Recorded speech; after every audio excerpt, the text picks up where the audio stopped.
दुनिया में इससे स्वादिष्ट कुछ नहीं। अरे वाह, ये तो मेरी हड्डी लग रही है। तेरी हड्डी?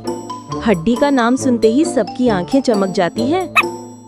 एक खेल खेलें, जो जीतेगा हड्डी उसी की। छोड़ो मेरी हड्डी। पहले बोलो बिल्ली दीदी महान है। अब ये हड्डी नहीं, कीचड़ का टुकड़ा बन गई। कम से कम मजा तो आया। अब तो चूहा भी हड्डी ले गया। लगता है असली जीत उसी की हुई।